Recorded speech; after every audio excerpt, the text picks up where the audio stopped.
नमस्कार, आप देख रहे हैं न्यूज 24। मैं हूं विपनेश माथुर। महाकुंभ पर योगी सरकार और विपक्षी लड़ाई थमने का नाम नहीं ले रही है। ताजा विवाद पानी की गुणवत्ता पर एनजीटी की फटकार के बाद शुरू हुआ है। आपको बताएंगे कि आखिर क्यों संगम के पानी को लेकर सीपीसीबी और यूपीपीसीबी आमने सामने हैं। लेकिन उससे पहले आपको बताते हैं कि यूपी विधानसभा के बजट सत्र के दूसरे दिन सदन के अंदर क्या क्या हुआ और महाकुंभ पर जारी महाभारत के बीच सीएम योगी ने किस तरह विपक्ष को शायराना अंदाज में जवाब दिया। देखिए रिपोर्ट।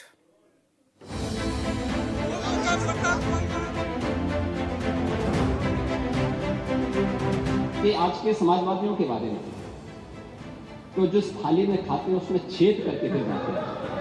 संक्रमित व्यक्ति का उपचार हो सकता है, संक्रमित सोच का उपचार नहीं हो सकता। सरस्वती कूप को सरस्वती नदी कहते हैं, ये आपका जनरल नॉलेज है।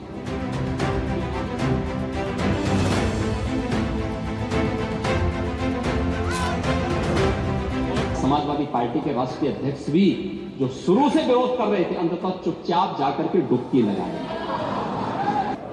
लगा के आग बहारों की बात करते थे। जिन्होंने रात में चुन चुन के बस्तियों को लूटा, वही नसीबों के मारों की बात करते थे।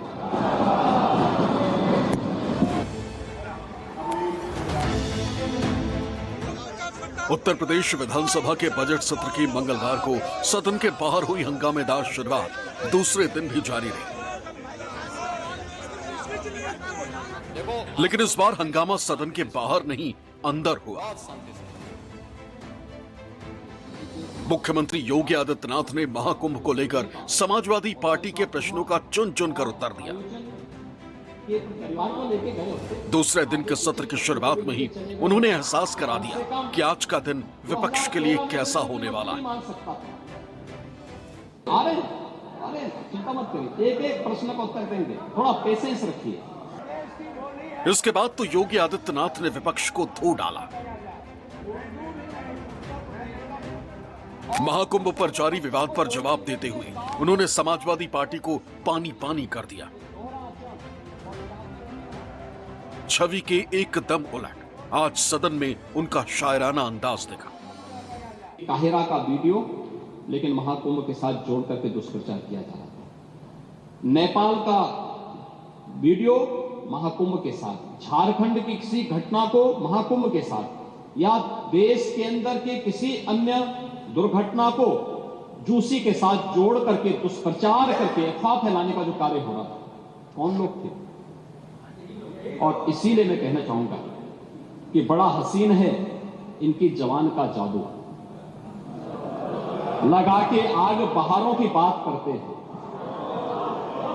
जिन्होंने रात में चुन चुन के बस्तियों को लूटा, वही नसीबों के मारों की बात करते हैं। राज्यपाल के अभिभाषण पर चर्चा के दौरान योगी आदित्यनाथ ने महाकुंभ को लेकर समाजवादी पार्टी के दुष्प्रचार को लेकर करारा हमला बोला। उन्होंने दावा किया कि विपक्ष ने काहिरा और नेपाल के वीडियो को कुंभ का बताकर लोगों को भ्रमित किया। उन्होंने सपा को संस्कार, सोच, नीयत, प्रवृत्ति और सनातन विरोधी छवि पर जमकर सुनाया। मैं जानता हूं आपकी आदतों, मुझे मालूम है आप लोगों के बारे में एक मान्यता ये भी है, मजबूरी भी है, और आपके बारे में मान्यता भी है कि आज के समाजवादियों के बारे में तो जिस थाली में खाते हैं उसमें छेद करके फिर जाते हैं। हमें ये सब बुरा नहीं लगता, इसलिए नहीं क्योंकि हम जानते हैं आपकी प्रवृत्ति है, क्योंकि हम लोग इस बात को मानते हैं कि संक्रमित व्यक्ति का उपचार हो सकता है, संक्रमित सोच का उपचार नहीं हो सकता। एक बार शुरू हुए तो फिर योगी आदित्यनाथ के हमले रुकने का नाम नहीं ले रहे थे। उन्होंने महाकुंभ के दौरान अव्यवस्था, भगदड़ में मौत, स्नान और प्रदूषित पानी से लेकर एक एक प्रश्न का उत्तर देकर विपक्ष को शर्मसार कर दिया। 5000 साल पहले भी इसका उल्लेख है। सीएम योगी आदित्यनाथ ने संगम नोस के पास अकबर के किले को सौंपने को लेकर भी अखिलेश यादव को घेरा। अगर किसी को हिंदी में आपके अध्यक्ष ने कहा कि हम मांग करते हैं कि अकबर का किला जो बिल्कुल संगम नोच पर वहां जो वट वृक्ष है उसकी पूजा करते हैं। सरस्वती नदी भी वहीं से निकलती है। आप देखिए, यानी अक्षय वट का नाम भी उनको नहीं मालूम। सरस्वती कूप को सरस्वती नदी कहते हैं। ये आपका जनरल नॉलेज है। सीएम योगी ने मोहम्मद शमी का नाम लेकर मुसलमानों को कुंभ स्नान से रोकने के आरोपों पर भी जवाब दिया। यह आयोजन उन्होंने आरोप लगाया कि महाकुंभ शुरू होने से पहले सरकार ने तैयारियों पर चर्चा के लिए एक दिन तय किया, लेकिन विपक्ष ने चर्चा ही नहीं होने दी। उत्तर प्रदेश से बाहर हम जब जाएंगे उत्तर प्रदेश, और जब कुंभ शुरू हुआ तो पहले दिन से ही अफवाह और दुष्प्रचार फैलाने लगे। साथ ही ये भी याद दिला दिया कि महाकुंभ पर प्रश्न उठाने के बावजूद अखिलेश यादव ने संगम में डुबकी लगाकर इसकी स्वीकार्यता पर खुद ही मोहर लगा दी। महान कार्य को 3 अवस्थाओं से गुजरना पड़ता है, याद रखना। उपहास से, विरोध से और अंततः स्वीकृति से। और स्वीकृति का इससे बड़ा प्रमाण क्या हो सकता है कि समाजवादी पार्टी के राष्ट्रीय अध्यक्ष भी जो शुरू से विरोध कर रहे थे, अंततः चुपचाप जाकर के डुबकी लगाए। जहाँ तक सवाल महाकुंभ का है, महाकुंभ के खिलाफ कोई नहीं है, लेकिन महाकुंभ में आपने निमंत्रण दिया और कहा हमने 100 करोड़ लोगों का इंतजाम किया है, लेकिन भगदड़ कैसे हो गई, ट्रैफिक जाम कैसे हो गए, लोगों को गाड़ियों में गुजारना पड़ा समय, लोगों की जान चली गई, लोग अयोध्या में मर गए, श्रद्धालु आपके बनारस में मर गए, श्रद्धालु आपके बड़े पैमाने पे घर पहुंचने और घर से आने पर मर गए। उनकी मदद कौन करेगा? सरकार क्यों नहीं करती है? दरअसल समाजवादी पार्टी समेत पूरा विपक्ष महाकुंभ को लेकर योगी सरकार पर हमलावर है। पिछले दिनों आरजेडी प्रमुख लालू यादव ने कुंभ को फालतू बताया था, जबकि मल्लिकार्जुन खड़गे ने कहा था कि कुंभ भगदड़ में हजारों लोग मारे गए। इसके अलावा जया बच्चन ने कहा था कि भगदड़ में मरे लोगों के शवों को गंगा में बहा दिया गया। साथ ही तृणमूल सुप्रीमो ममता बनर्जी ने महाकुंभ को मृत्यु कुंभ बताया था।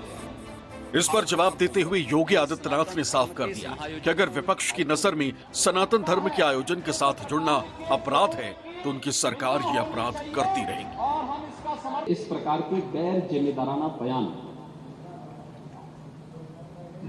समाजवादी पार्टी, कांग्रेस, आरजेडी और टीएमसी के नेताओं के द्वारा सनातन धर्म के जुड़े हुए सबसे बड़े आयोजन के प्रति दिए गए। महोदय, मैं ये जानना चाहता हूं कि क्या सनातन धर्म का अनुयायी बनना या सनातन धर्म के किसी आयोजन को भव्यता के साथ करना क्या कोई अपराध है? उस आयोजन को उन सीमाओं के साथ, उस आस्था को सम्मान देकर के आगे बढ़ाना क्या कोई अपराध है? और अगर अपराध है तो हमारी सरकार इस अपराध को कर रही है और आगे बढ़ेगी। यूपी विधानसभा का बजट सत्र हंगामेदार है। पहले दिन समाजवादी पार्टी ने जहां सदन के बाहर अजब गजब प्रदर्शन किया, वहीं सदन के अंदर राज्यपाल आनंदीबेन पटेल के अभिभाषण के दौरान भी राज्यपाल वापस जाओ के नारे लगाए। हंगामे के कारण राज्यपाल को महज 8 मिनट 31 सेकंड में अभिभाषण पूरा करना पड़ा और आखिरकार सदन की कार्यवाही को बुधवार तक के लिए स्थगित करना पड़ा। और बुधवार को सदन में योगी आदित्यनाथ ने विपक्ष को खूब खरी खोटी सुनाई। साथ ही विधानसभा अध्यक्ष से सभी सदस्यों को महाकुंभ में डुबकी लगवाने की मांग कर डाली। Bureau report, news 24।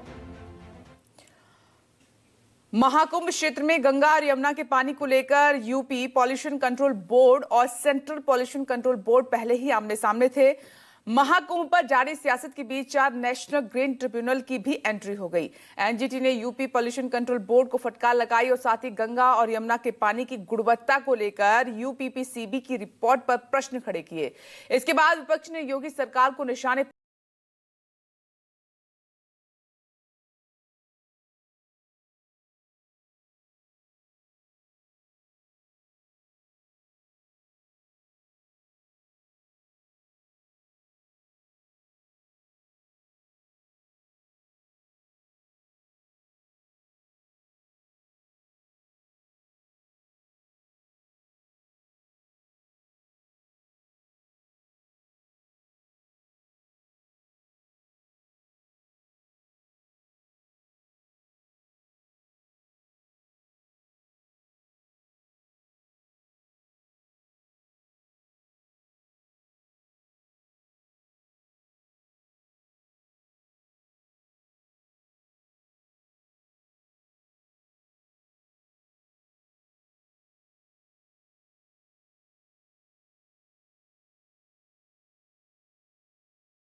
विपक्ष को बैठे बिठाए योगी सरकार पर हमले का मौका मिल गया।